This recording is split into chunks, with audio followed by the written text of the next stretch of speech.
अस्सलाम वालेकुम नाज़रीन, मैं हूं ज़फ़र डोगर और आप देख रहे हैं प्रोग्राम आज 41 के साथ। नाज़रीन, आज हम आपकी मुलाकात करवा रहे हैं फैसलाबाद की एक बहुत मशहूर व मारूफ जानी पहचानी हरदल अज़ीज़ शख्सियत कमरुज़्ज़मा अवान साबिक़ MP हैं, मुस्लिम लीग काफ के साबिक़ सूबाई नायब सदर रहे हैं, इंटरनेशनल खिलाड़ी रहे हैं फ़ुटबॉल के, अपनी ज़ात में अंजुमन हैं, सियासत और खेल का हसीन इम्तियाज़ और साथ साथ अदबी टच भी बहुत। आइए मिलते हैं।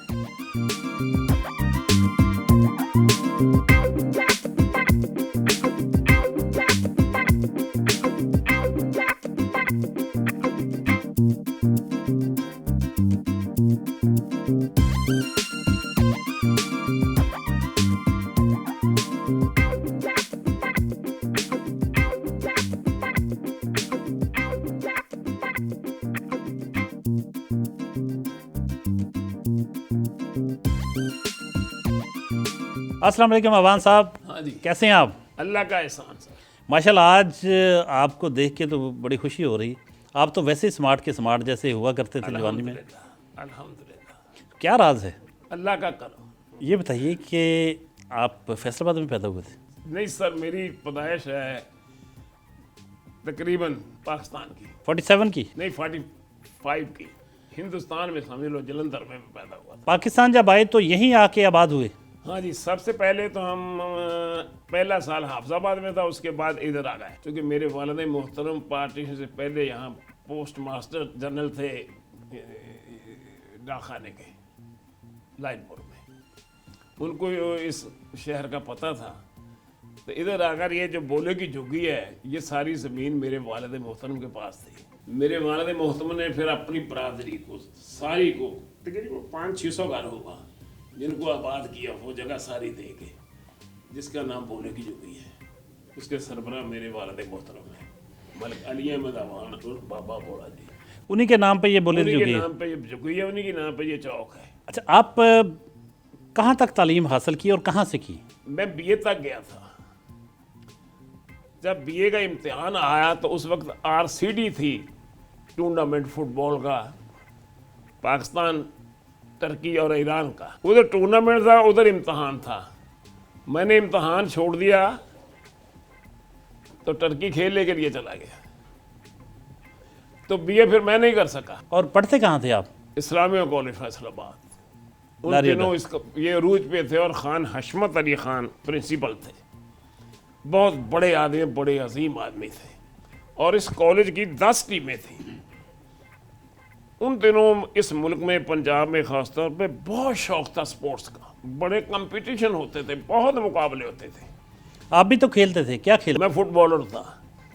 मैंने जब मैट्रिक किया है तो फिर Islamia college, government college, Islamia college Lahore, ये मुझे उस वक्त बहुत सारी मुराद दे रहे थे। तो फुटबॉल में तो आपने बड़ा नाम पैदा किया, आप इंटरनेशनल सतह पर भी खेले आप। अल्लाह के फजल से। और मैं वहाँ खिलाड़ी हूँ पाकिस्तान का, पंजाब में, जो पहले ही साल पाकिस्तान की प्लेइंग टीम में आया। इंडिया भी खेलने गए थे आप?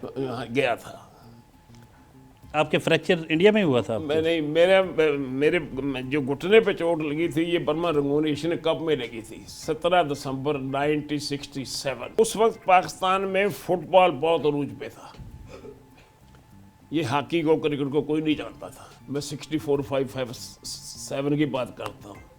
वज़ीर आज़म पाकिस्तान जो हमारे उस वक्त 10-12 साल के, मुझसे मेरे ख्याल छोटे थे, ये बाद में आए। तो आपकी शादी कब हुई? हाँ, शादी मेरी हुई है 69 में। जब आप क्रिकेट फुटबॉल खेलने में बड़े माहिर थे और बड़े अरूज पे आपका करियर था। जख्मी हो गया तो फिर उसके बाद मैं खेल तो सका नहीं, फिर शादी हो गई। तो ये शादी हुई कैसे? ये शादी ऐसे हुई कि डेटमार्क क्राइमर मेरा जर्मन कोच था 66-7 में। ढाके हमारा कैंप लगा हुआ था। उस जमाने में वर्ल्ड कप जो था वो इंग्लैंड ने जीता था और जर्मन हारा था। डेटमार्क हमारा कोच था, उसने हमें एक लेक्चर दिया कि आपके मुल्क में जो आप लोग हैं इनब्रीड हो चुके हैं। जब कोई नस्ल इनब्रीड हो जाए तो उसमें से जो पैदा होने वाले बच्चे होते हैं वो फिजिकली मेडिकली अनफिट पैदा होते हैं। तो जो क्रॉस ब्रीड है वो बहुत पुख्ता, बड़ी मजबूत और देर पा है, जिस तरह हम यूरोप के लोग हैं। तो आपके यहाँ मामा, फूफी, ताए, चाचे, मासी, मामा, उनके रिश्ते करते हो आपस में, ये दुरुस्त नहीं है। अगर आप भी क्रॉस ब्रीड करें, रिश्तेदारों में शादी ना करें, बाहर करें, दूसरी कौमों में करें, तो उसमें से जो पैदा होने वाले बच्चे होंगे वो पुख्ता, पायदार, मजबूत, देर पार, तंदुरुस्त होंगे और सेहतमंद होंगे। वो लेक्चर मेरे जहन में बैठ गया। जब मैं आया तो मेरी माँ का ये जहन था कि शायद मैं अपने बेटे को अपने भाई की तरफ शादी करूं। तो मैंने अपनी माँ को साफ जवाब दे दिया, माँ मैं अपने रिश्तेदारों में शादी नहीं करवाऊंगा। फिर मेरी शादी बाहर होनी थी, जाहिर है, और यकीनन मैंने फिजिकली मेडिकली जो मेरे जैसी फिट लड़की होती, मैंने तो उसको ही पसंद करना था ना। तो आपने खुद पसंद किया? नहीं, मैंने खुद पसंद नहीं किया, उन्होंने लेकिन मेरी बड़ी बहन ने, मेरा कोई अल्हम्दुलिल्लाह ऐसी बात नहीं, कोई मुआशका था ये, चूँकि उस वक्त तो मैं खिलाड़ी था, ये मैं सोच भी नहीं सकता था, मेरे जहन में भी ये बात नहीं आ सकती थी। लेकिन मेरी बहन और मेरे भाई ने सेहतमंद, तंदुरुस्त, तवाना एक लड़के का इंतखाब किया जो मेरे साथ बैठी है। माशाल्लाह, वो अब भी सेहतमंद, तंदुरुस्त, तवाना नजर आ रही हैं माशाल्लाह। उन दिनों अब मैं सही भी जवान इंतखाब था। ठीक रहा। दो तंद हवाओं से बुनियाद है तूफान की, या तुम ना हंसी होते या मैं ना जवां होता। वाह वाह वाह वाह, या तुम ना हंसी होते या मैं ना जवां होता। माशाल्लाह। तो हमारी जो है फिर उन दिनों मेरे अल्लाह ने मंजूर किया, पहले मंगनी हो गई थी, फिर शादी हो गई। आप बताइए कि ये फिर जब इन्होंने आपको देखा, इन्होंने पसंद कर लिया, आपकी भी पसंद शामिल थी इसमें? जी नहीं, अच्छा, आपकी कोई और पसंद थी? मैं अभी पढ़ रही थी, छोटी थी, एफए में पढ़ती थी। अच्छा अच्छा। तो मैं भी, मुझे भी खेलने का बड़ा शौक़ था और पढ़ने का ज़्यादा। मैं थोड़ा वो शरारती किस्म की थी, कॉलेज में ज़्यादा दिलचस्पी लेती थी कि जाऊँ आऊँ। शादी का तो कभी सोचा भी नहीं था, खैर उस वक्त की बात है। लेकिन पहले हमें यहाँ ये बताइए, उस लम्हे को मैं कैप्चर करना चाह रहा हूँ कि जिस लम्हे आप इनको पसंद आई, आपको पता चल गया था कि ये आपको ऑब्जर्व कर रहे हैं? आप यकीन माने नहीं पता चला? नहीं, ये सच्ची बात है। लेकिन मुझे जब पता चला, मेरे वालिद और वालदा का फिर ये फ़ैसला था ना कि हमने ये उस वक्त ना ये रेडियो पे आती थी कमेंट्री, तो मेरे जो अब्बा जी थे ना वो बड़े शौकीन थे इन बातों के। तो वो जब उन्होंने सुना ना, इन्होंने बताया कि आज कमर ज़मान अमान जो है ना बोले कि जुगी वाली उसकी कमेंट्री आ रही है, तो तब फिर मैंने अब्बा जी को बड़ी दिलचस्पी लेते देखा, अम्मा को देखा कि ये बड़ा गौर से सुन रहे हैं, क्या बात है। तो ख़ुद खेलती थी तो फिर शौक़ हुआ कि मैं भी देखूं, सुनूं ये क्या बात है। फिर जब पता चला तो ये मेरे देवर जो है ना, मेरे भाई, ये बड़े प्यारे मेरे भाई हैं, मेरे सगे भाइयों की तरह है। इनका भी आना जाना हमारी तरफ बहुत था, हम एक दूसरे में बड़े एक दूसरे में खुश होकर मिलते थे। फिर इनका भी आना जाना हो गया, खैर आते जाते रहे ये भी। तो आपको कब पता चला कि मुझे आपका रिश्ता उन्हीं मांगने दिनों में गया? पता चल गया था, जब मैं पढ़ रही थी, जब 8, 10, 15 दिन में पता चल ही जाता, पता चल गया। फिर फंस जाहिर- गई हम। हाँ, फिर जाहिर बात है, फिर दिलचस्पी हो ही जाती है ना, फिर आना जाना शुरू हो गया, तो फिर शादी हो गई। अभी मैंने पेपर एफए के दिए थे तो शादी हो गई। तो ये जोड़ी जो है अब तक माशाल्लाह और कामयाबी के हम साथ, बड़े खुश हैं, अल्लाह का शुक्र है। इनकी ये ख्वाहिश होती थी कि मैं कोई काम ना करूं, तो लोग बल्कि इस बात को अच्छा नहीं समझते थे। काम करना तो औरत की फितरत होती है, उसको करना चाहिए। मैंने आज तक काम नहीं किया। जब से आप आई घर में जब से मैं आई हूँ मैंने कोई काम नहीं किया? इसलिए नहीं किया, कोई ऐसी बात नहीं, मैं कर सकती थी, इन्होंने मुझे करने नहीं दिया। कोई रोटी पानी भी नहीं करने नहीं, दिया? कभी नहीं, नेवर। खानसा में बड़े अच्छे अच्छे मिले कमाल हुए। है जी अवान साहब, हाँ ਅਸੀਂ जी। बड़े बड़े देखे सन, मतलब और वो अपनी जो- जूती को कभी मुझे हाथ नहीं लगाने दिया। वाह क्या बात है, सच्ची बात। जबरदस्त। एक इनका होता है ये मुलाजिम। देखें भाई, ये तमाम जो जोड़े इस वक्त सुन रहे हो कपल, ये मोहब्बत होती है, ये एहतराम होता है, और कभी मुझे ये इज्जत होती है जो। कपड़े नहीं तैयार करने दिए। एक स्पेशल इनका बंदा है जो कपड़े तैयार करता है, जूते तैयार करता है। ऐसा कहीं ऐसा तो नहीं है कि इनको उम्मीद, इनको यकीन नहीं था कि आप ये कहेंगे तो आप कर देंगी? नहीं, ये बात नहीं, ये कहते थे कि तुम और थोड़े काम होते हैं, 5-10 हज़ार रुपये तब की बात है कि अगर मुलाजम रखे तो सारा दिन वो काम करते हैं। अच्छा, कहाँ कोई से इनकी खानी है? कोई बात कोई ऐसी जो आपके ख्याल में, देख अब पहले तो बातें खैर इतनी ज़्यादा है माशाल्लाह, ऐसे इतनी खूबियाँ आपने इंसान गिनवा मैं दी। आपको कह रही हूँ ना, बहुत अच्छे हैं, ये मेरे हीरो हैं, मेरी स्ट्रेंथ है, ये मेरी ताकत है, मेरी हिम्मत है। लेकिन ये बातें तो सारी बिल्कुल ठीक है, ये मैं जो आपको बता रही हूँ, ये मेरे हीरो है ना, इसलिए। और जो मैं आइडलाइज करती हूँ वो मैं अपने ससुर जी को करती हूँ। माशाल्लाह माशाल्लाह। अच्छा, कोई ये भी तो बता दें थोड़ा सा, जी, जो इतनी ज़्यादा खूबियाँ हैं, कभी कोई किसी बात पे गुस्सा भी तो आता हो? हाँ, ये तो मैं अभी आपको बताने वाली थी। बहुत अच्छे हैं, बहुत ही अच्छे हैं, लेकिन कभी कभी जब गुस्सा इनको आता है तो कंट्रोल में नहीं होता। तो ऐसे में आप क्या करती हैं और ये जो- क्या करते हैं? आपको पता है कामयाब जिंदगी का राज क्या होता है? मैं लिटरेरी भी हूँ थोड़ी सी, मैं माशाल्लाह बुक भी लिख रही हूँ छोटी सी। ज़बरदस्त। हाँ, मैं ये आपको बताना चाहती हूँ कि जब बंदे को गुस्सा आता है ना तो बंदा खामोश हो जाए, चुप हो जाए। अदब के लगाव की हद ये है कि मेरी मंगनी हुई थी, तो मैं अफगानिस्तान खेलने गया था, जश्न काबुल। खत था बेगम का। मैंने जब वो खत देखा तो पहला शेर ये था कि खफा ना होना मेरी जरूरत है हाथों पर, वाह वाह वाह क्या तुम्हें खबर है कि मेरी जिंदगी की आस हो तुम। वाह। और वो शेर मुझे आज तक याद है। आप खुद लिटरेरी आदमी हैं, इतना ज़्यादा अदब से आपको लगाव है, तो आपको तो फिर आपने समझा कि यार ज़िंदगी बड़ी अच्छी गुजरेगी। मेरे अल्लाह ने ना, ये अल्लाह के करम की बात है। अच्छा, आपको अपनी बेगम साहबा की कोई बात, कोई अदा, कोई ऐसी बहुत जो चीज़ पसंद हो? एक दिन मैं अपने कमरे में बैठा हुआ था तो मुलाजिम लगे हुए थे, ये सफाई करवा रही थी, तो फ्रीड पहने हुए थे इनके। जब कमरे में ये दाखिल होने लगी, घर सारा मेरा ऐसा ही है, नीचे भी ऐसा ही, ऊपर भी ऐसा ही है, तो इन्होंने अपने पाँव जो है ना वो फ्लूइडों की तरह जमीन पे झाड़े। तो मैंने बोला, आपने ये क्यों जाने हैं? आप ऐसे अंदर रह जाते हैं, ये जो आपकी धूल है ना, ये तो हमारी आंखों का सुरमा है। अगर इतनी खुश थी तो दुख भी बहुत बड़ा लगा मुझे। हाँ, मेरा जवान बेटा चला गया, शाहजमान मेरा बेटा जो फौत हुआ है ना सर, जो आज भी मैं वैसी हूँ जैसे पहले थी, वो मुझे कभी नहीं भूलता। और हम दोनों जब बात करते हैं ना तो हम एक दूसरे के अपने आप को छुपाते हैं, हम लोग दोनों नहीं बर्दाश्त कर सकते इस बात। बहुत ही प्यारा, बड़ा अच्छा, शाहजमान नाम था उसका। तो वो बहुत, बहुत बड़ा दुख है। मार ये दोनों उसकी कब्र पे गए, इसलिए बहुत कुछ लिखा हुआ वहां, जाना ही आप। तो मैंने बोला, तुम कौन जो इतने थे खरे दादो सतद के। अपने बेटे को मैंने कहा वहां कि तुम कौन जो इतने थे खरे दादो सतद के, करता घर मलकुल मौत तकादा कोई दिन और। अब जाते हुए कहते हो कयामत को मिलेंगे, क्या खूब कयामत का है कोई दिन, और कयामत तो आई हुई है हमारी, मिलना तो उठ के मिले। क्या वो बहुत जवान और बड़ा खूबसूरत बेटा वो फिर इतनी खुशियों के बाद बहुत बड़ा दुख मिला, था। वो बहुत मिला, बहुत बड़ा दुख मिला।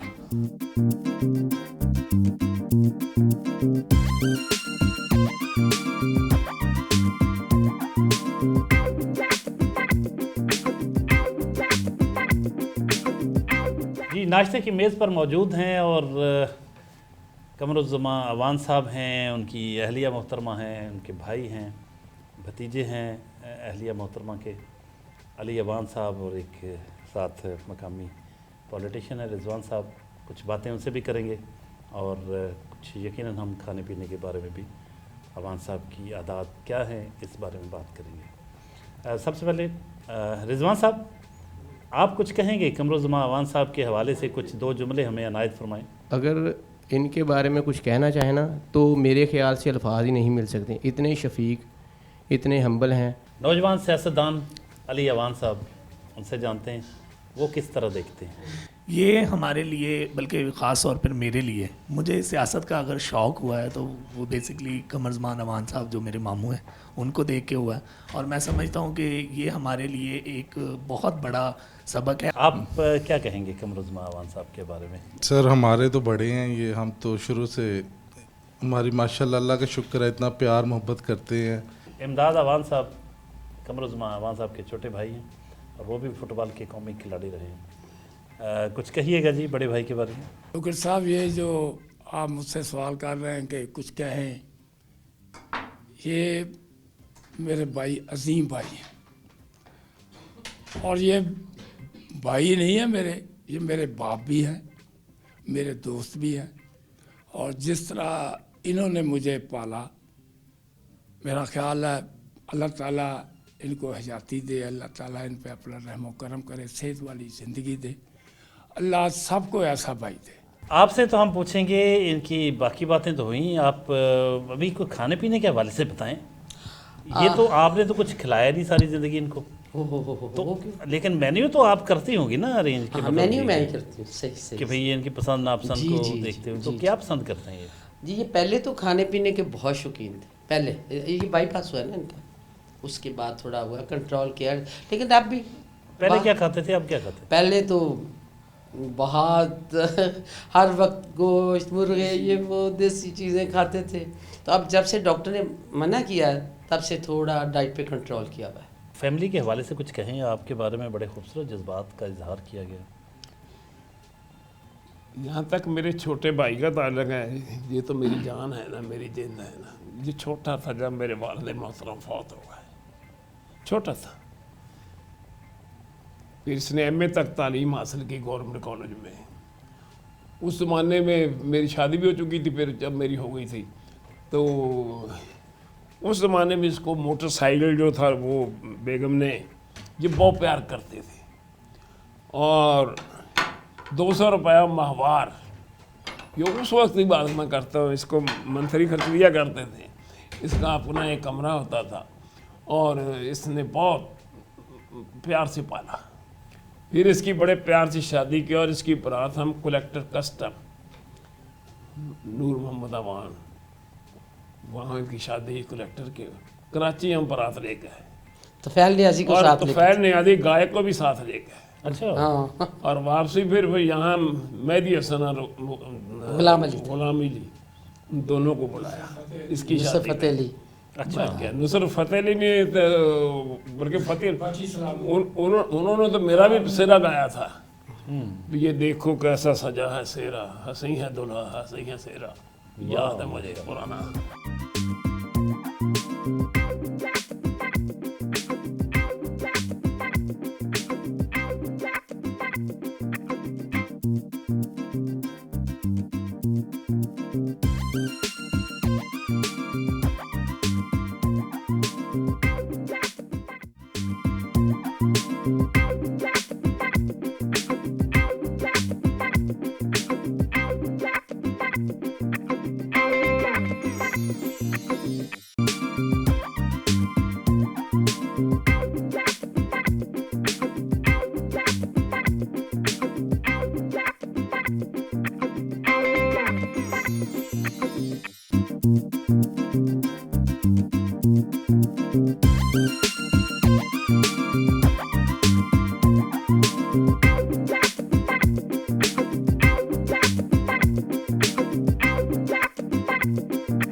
हमारे साहब सियासत की बताएं, सियासत में फिर आप एक बार एमपीए बने, दोबारा फिर राहें जुदा हो गई नून लीग से, मुस्लिम लीग से, तो हुआ क्या था? आपने कहा कि कोई वाकया हुआ था, कोई बात हुई, कोई गलत फहमी हुई, वो बताएं ना क्या हुआ। डॉक्टर साहब बात यह है कि सियासत जो है ना, इसके पहलू में दिल नहीं होता। ये इंतहाई बेरहम चीज़ है। इस पे एतमाद करना, भरोसा करना, अपने आप को फरेब देने के मुतरादिफ है। ईमानदारी से मैंने मुस्लिम लीग नून का साथ दिया। मियां नवाज शरीफ का मैं और मेरे मोहतरम खान अनवर खान बलोच हम बुनियादी रुकन हैं। उसके साथ जेलें काटी, कैदे काटी, असीर रहे और फिर पिंडी तक हम नज़रबंद रहे। वहाँ होटल में भी, वहाँ चोरी परवेज़ लाई भी सारे थे।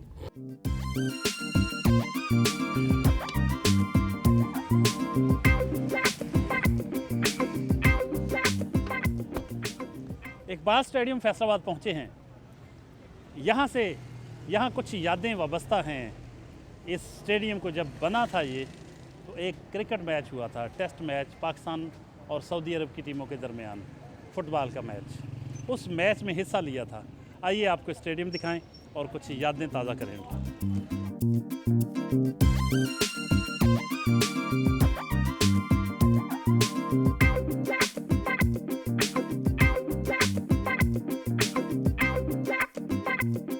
अफगान साहब कुछ बताएं ना वो यादें, जब ये एक वार स्टेडियम बना तो जो मैच भी एक हुआ था, क्या आपके जहन में नक्शा, ये किस तरह का उस वक्त माहौल था? जब पहली मरतबा ये स्टेडियम जो तामीर हुआ है ना 1967 में, जी। तो जो पहला टेस्ट मैच था फुटबॉल का, उस वक्त फुटबॉल जो था वो बहुत उसका फ़रोग था। तो सऊदी अरेबिया की कौमी टीम यहाँ आई थी, तो पहला टेस्ट मैच यहाँ पाकिस्तान का और सऊदी अरेबिया टीम का हुआ था 1967 में। और उस वक्त उस टीम में मैं प्लेइंग खेल रहा था इस ग्राउंड में। तो काफ़ी लोग थे। बहुत दुनिया थी, शौक ही बहुत था, फुटबॉल ही फुटबॉल था।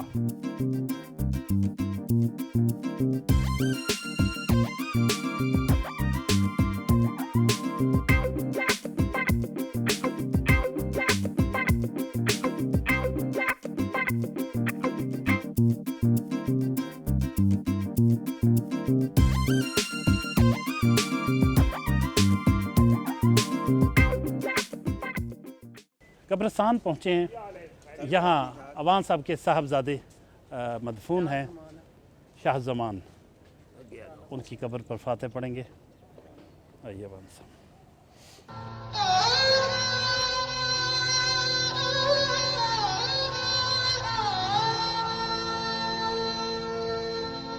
अल्फ अल्लाह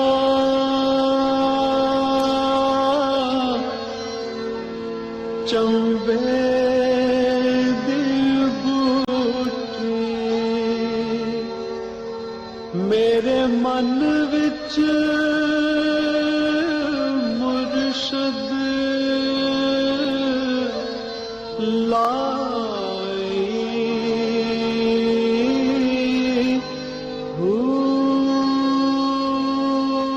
कि तुम कौन जो इतने थे खरे दादो सतद के, करता घर मलकुल बहुत तकाजा कोई दिन और।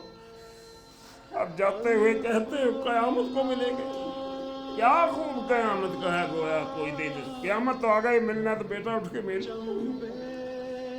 ये ऐसी दागे मुफारकत दे गया डॉक्टर साहब, उम्र भर का ये दुख है। करार लूट लिया, बेकरार छोड़ गया। बहार ले गया, यादें बहार छोड़ गया। हमारी चश्मे हजी का ना कुछ ख्याल किया, उम्र भर के लिए अश्क बार छोड़ गया।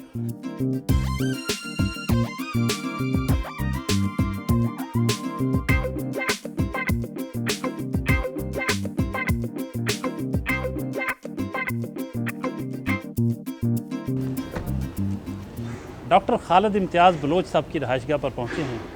उनके भाई सरफराज बलोच साहब की ताज़ियत करने।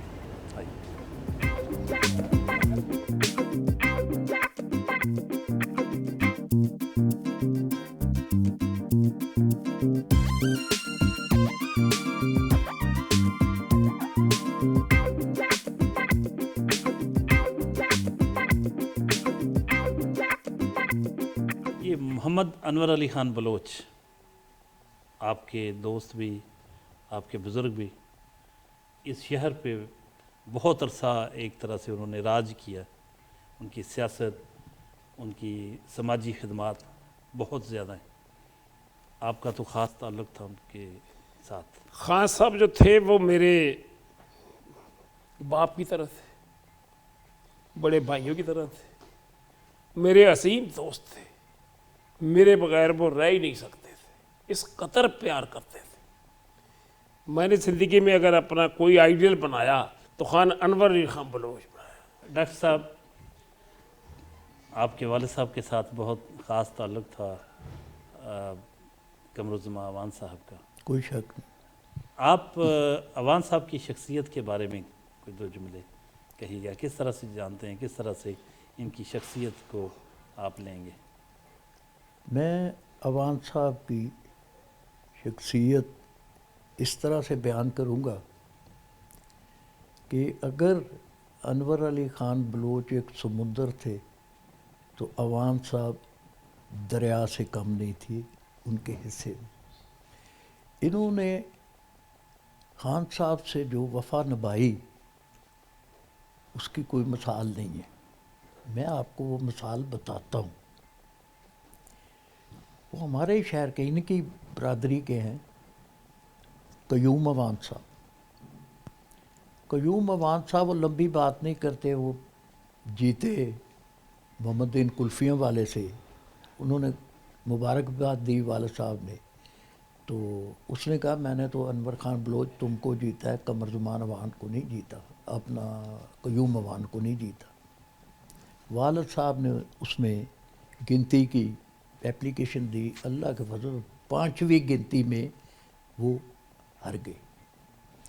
अब बात यह है कि इसके अंदर मैं इस बात को ज़रूर कहूँगा कि मौला अली मुश्किल कुशा का फरमान है, जिस पे एहसान करो उससे शर के बचो। तो ये वो अपना नवाज शरीफ साहब से उनकी सिलसिला चला गया, उनकी कैबिनेट और चीफ मिनिस्टर, वो आगे कमरज़मान अवान के पास। उन्होंने कहा कि अवान साहब अगर आप मेरा साथ दें, तो मेयर का इलेक्शन चल रहा था, शेर अली उनका, अगर आप मेरा अवान साहब साथ दें तो मुझे एक मिनिस्ट्री है, मुझे 3 मिनिस्ट्रियाँ मिल जानी हैं। ये किसने कहा? एक मिनिस्ट्री है, मुझे लेबर के मिनिस्टर थे और 2 मिल जाएंगी। उन्होंने कहा अनवर ख़ान बलोच को मना लो कि वो विड्रॉ कर दे इलेक्शन से, जो शेर अली के मुकाबले में। कमरज़मान अवान पंजाबी कहते ने सारा जग छोड़ सकना, अनवर ख़ान बलोच मेरे को नहीं छोड़ता।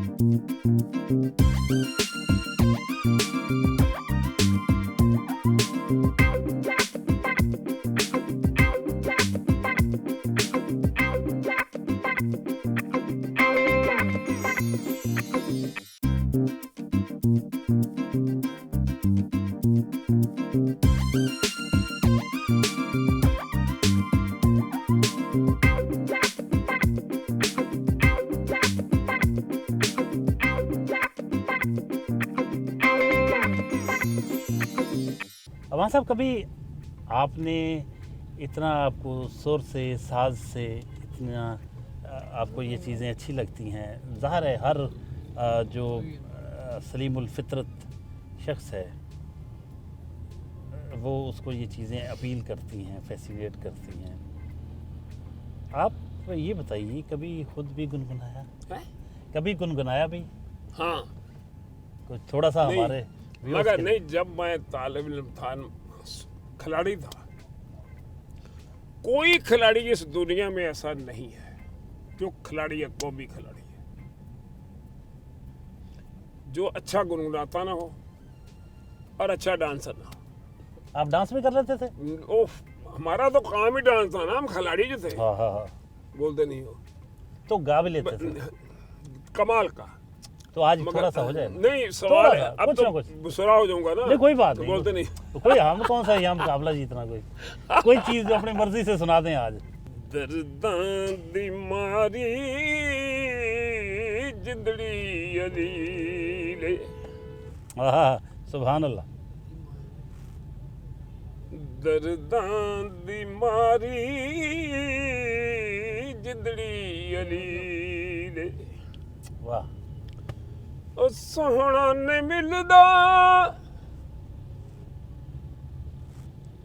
दुखों दी दलील, आहा, ओह, वाह वाह वाह वाह, ओ सोहना नहीं मिलदा, वाह वाह, ओ सोहना नहीं मिलदा, दुखों दी दलील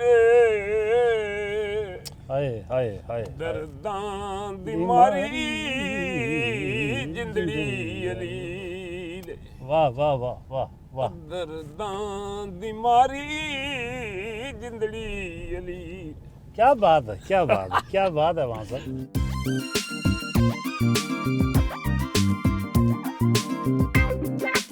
चकेरा पहुँचे हैं चौधरी खालिद सप्रा के डेरे पर।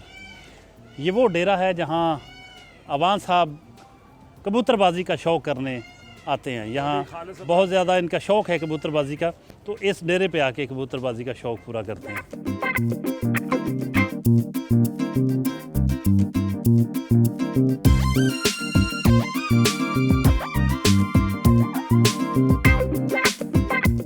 अवान साहब, ये कबूतरबाजी का शौक़ कब से आप? कबूतरबाजी का शौक सर बचपन से ही था। ये बड़ा डिफरेंट शौक़ नहीं है? ये शौक इस तरह है कि मैं एक तारीख पढ़ रहा था शहजादे जहांगीर की। उसने कबूतर रखे हुए थे। उसका एक कबूतर किसी दरख्त पे आके बैठ गया महल में। उसने 2 कबूतर पकड़े, उस कबूतर को पकड़ने चला गया।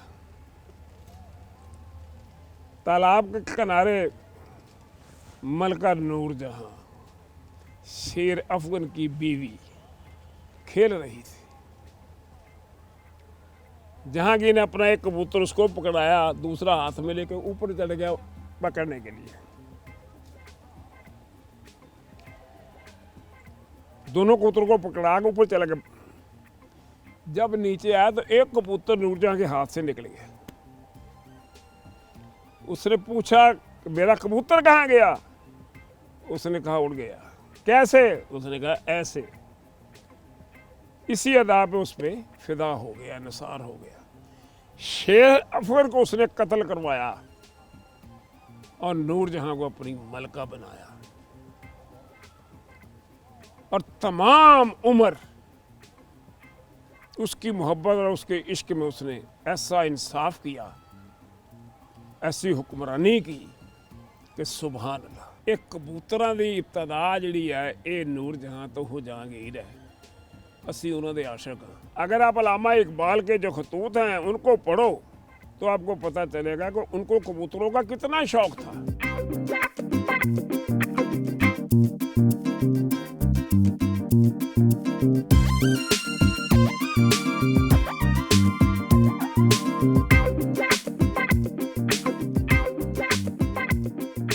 चौधरी खालिद सप्रा साहब मौजूद हैं, उनसे जानते हैं कि अवान साहब जो हैं वो कब कब यहाँ आते हैं कबूतरबाजी का शौक़ पूरा करने के लिए। डॉक्टर साहब, ये अवान साहब जब फ़ोन करते हैं तो हम सारे दोस्त इधर हाज़िर हो जाते हैं। तो ये जो शौक़ मुझे है ये अवान साहब की वजह से है। जब से मैं इन्हें मिला हूँ तो ये थोड़ा बहुत शौक़ था, लेकिन अवान साहब की वजह से ये शौक़ हमारा बहुत बढ़ गया। और अवान साहब का जब दिल चाहता है तो ये तशरीफ़ ले आते हैं, मेहरबानी फरमाते हैं। अल्लामा इकबाल साहब ने, क्योंकि उनको बहुत शौक़ था, नंबर 1 मैं पहले आपको बता चुका हूँ कि उनके अगर आप खतूत पढ़ो इकबालियात में तो उन्होंने लिखा है ख़त में कि काश बेहतरीन आशियाना हो कबूतरों का और उसमें मेरी 4 पार हुक्का हो और मेरे कबूतर हो, तो मैं समझूंगा कि दुनिया में मैं एक जन्नत के टुकड़े में आ गया। वाह। और कबूतरों के बारे में ये बात उन्होंने कही थी, मगर मफहूम उसके बहुत हैं कि मोहब्बत मुझे उन जवानों से है सितारों पे जो डालते हैं कमंद। अच्छा, आपने इसका मतलब ये लिया है कि कबूतरबाजी जो है वो, ये हमारे कबूतर ये शाहीन है, ये जब उठते हैं तो आसमान में जाते हैं, इतनी बुलंदी पे चले जाते हैं कि हमें दिखाई नहीं देते। अच्छा, ये इकबाल ने कबूतरों के हवाले से कहा था। उस हमने ये कहा कि ये जो इशारा है यही है, लेकिन फिर वो इनको शाहीन कहते हैं। इंसान को फिर तशबीह शाहीन की लेते हैं, शाही बन नहीं तेरा बसेरा कैसे सुल्तानी के गुंबद में। तू शाही है बसेरा कर पहाड़ों की चट्टानों में। नहीं तेरा नशीमन कसरे सुल्तानी के गुंबद पर, पर तू शाही है बसेरा कर पहाड़ों की चट्टानों में में। तो बेसिकली वो कबूतरों से मुतासर है हाँ। और उकाब से, शाहीन से उकाब को मुतासर है। भी वो तशरीह देते हैं, इनको और ना वो एक नस्ल ही समझते हैं। अवान साहब, व्यूअर्स के लिए, हमारे नाजरीन के लिए कोई पैगाम आज की इतनी खूबसूरत गुफ्तगू के बाद, कोई पैगाम आज की नौजवान नस्ल को? नई नस्ल के लिए मेरा ये पैगाम है, उनके वालिदैन के लिए भी मेरा ये पैगाम है कि खुदा के लिए ज़्यादा बच्चों को जन्म देना छोड़ दें। इस तफरीह को बंद करो। अगर आपने अपना और अपने बच्चों का मुस्तकबिल रोशन रखना है या रोशन करना है, 1 या 2 बच्चों से ज़्यादा जन्म ना दो। फिर उन बच्चों की तालीम और तरबियत और सेहत के लिए दिन रात आप मेहनत करो, उन पर तरफ तवज्जो दो। क्यों? मेरा आपका सबका मुश्तरका हक है कि हम मुआशरे को बेहतरीन फर सप्लाई करें। अगर मुआशरा बेहतरीन होगा, मुल्क और कौम तरक्की करेगी। बहुत शुक्रिया अवान साहब, कितना खूबसूरत मैसेज दिया आपने। कम बच्चे पैदा करने चाहिए। अवान साहब जैसे शख्स के मुंह से मुझे ये बहुत अच्छा लगा, क्योंकि आजकल इस मौजू पे बात ही नहीं कोई करता कि भाई जितनी पाकिस्तान की आबादी बढ़ गई है, जितना ये पॉपुलेशन एक्सप्लोजन हो रहा है और होने वाला है आने वाले दिनों में, तो ये तो वाकई हमारे वसाइल बहुत कम पड़ जाएंगे। आबादी कंट्रोल होनी चाहिए। आपने अवान साहब की गुफ्तगू सुनी। कमरुज़्ज़मा अवान बहुत बड़ा नाम, स्पोर्ट्स की दुनिया का इंटरनेशनल खिलाड़ी, फुटबॉल के साबिक MPA और एक शायराना तबीयत रखने वाले, शायराना मजाज रखने वाले और म्यूज़िक से शगफ़ रखने वाले, सुर और ताल को समझने वाले कमरुज़्ज़मा अवान। आज आपने उनके साथ गुज़रा हुआ वक्त उसको देखा, मुलाहज़ा किया, उनकी बातें सुनी, उनके ख़यालात सुने, उनके बारे में दूसरों की राय सुनी। यकीनन आपको बहुत सी बातें अच्छी लगी होंगी। अगले हफ्ते नए मेहमान के साथ हाज़िर खिदमत होंगे। तब तक के लिए इजाज़त। अल्लाह हाफ़िज़।